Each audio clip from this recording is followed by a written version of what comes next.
For worksheet 8-5, we're going to be working with complex fractions. And what we have to do is we have to get a common denominator. So if we're missing any denominators, the first thing we have to do is put one there. So I'm going to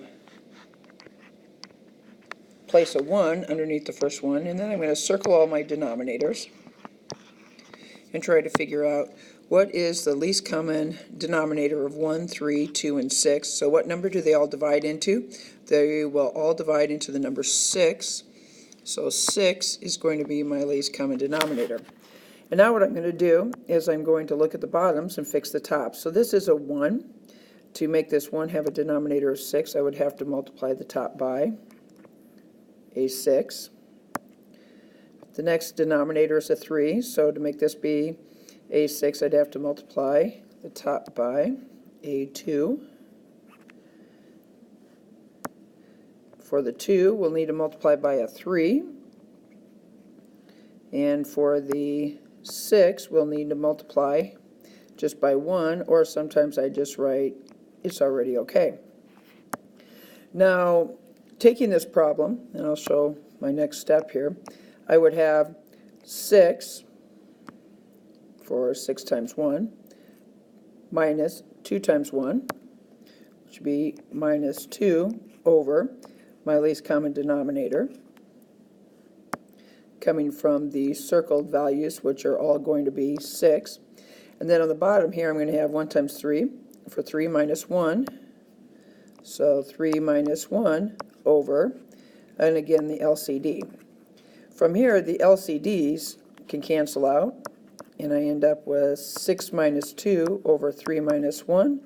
And 6 minus 2 is 4 over 2, and that is going to simplify to the answer of 1/2.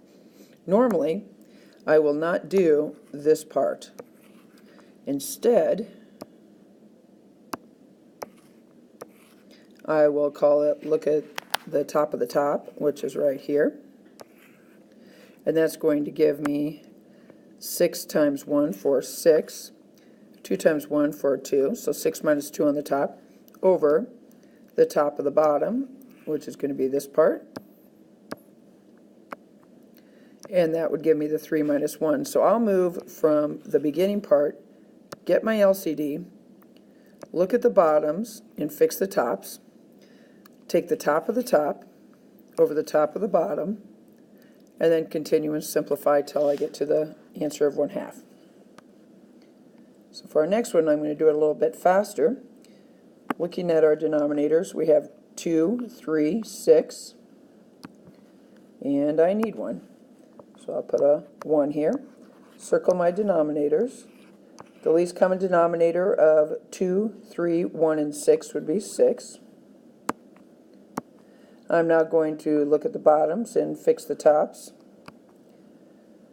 which will clear our denominators here. So the first one, it's a 2. It needs to be multiplied by a 3. The 3, we would need a 2. The bottom one here, with this 1, this is where some people mix up. I need an entire 6.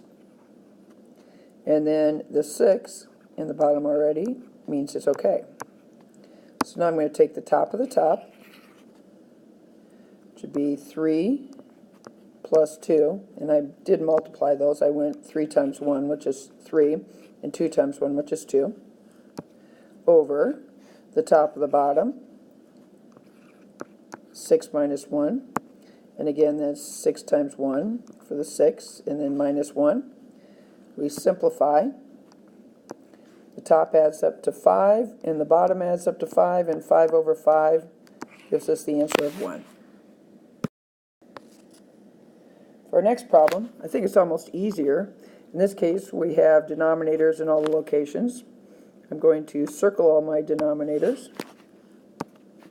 So I have a 3, a 6, a 3, and a 9. And I have to decide what the least common denominator would be. A lot of times I start with the biggest number, 9. 3 goes into 9, but 6 does not, so I need to make this bigger.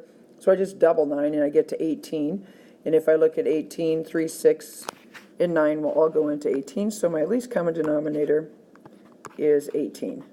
I now look at the bottoms, which are circled, and fix the tops.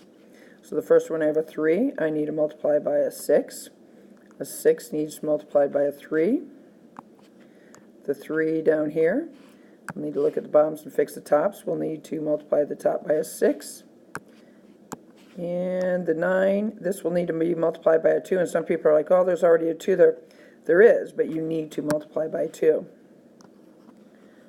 Now I'm going to take the top of the top. So the top of the top here. And this is not 6 minus 5, it's 12 minus 15. Multiplying the 3 times the 5 there, and don't forget your negative sign. And then on the bottom, the top of the top is going to be 1 times 6 for 6, and 2 times 2 for 4. 12 take away 15, I get negative 3 over 6 take away 4, 2. Number 4, we move into having some variables. So my denominators, I'm going to look for them. I'm missing a couple here, so I'm going to put 1 and put 1 and circle, circle, circle, and circle. What is my common denominator? What do 1, x, 1, and x all go into? They all go into x. And notice I did not circle any plus or minus signs, so there is no addition or subtraction in my least common denominator. So in this case, my least common denominator is just x. I look at the bottoms, I fix the tops. This is a 1. It needs an x. And I know there's already an x there, but it needs an x. I put it up there slanty. This is an x, so it is okay.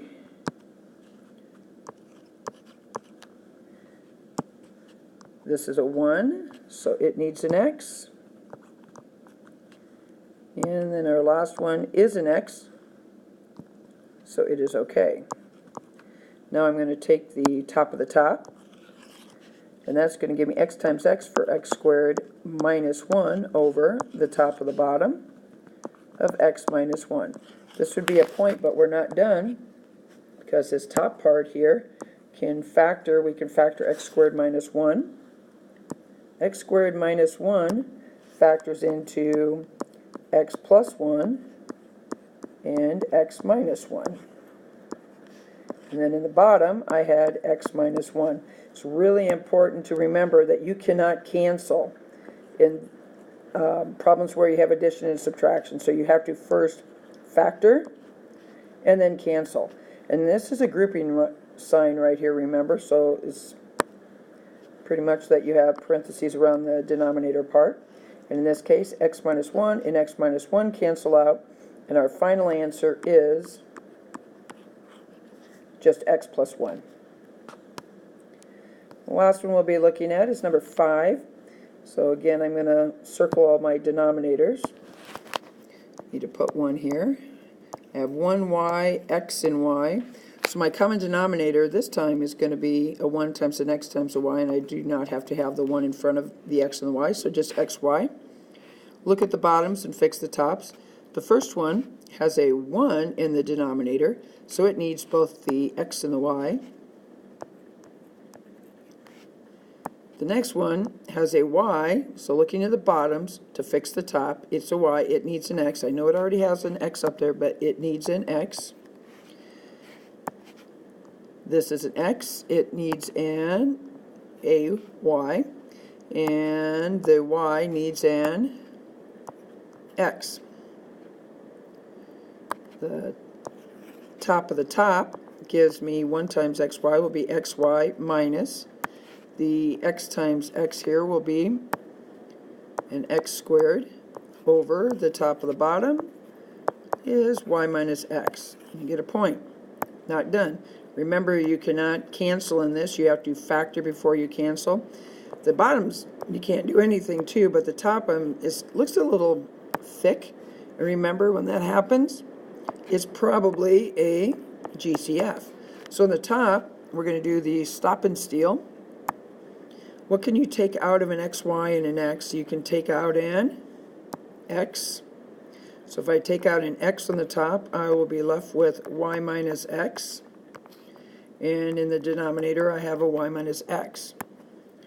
So I took out the x value, leaving the y, and an x out of an x squared left a negative x.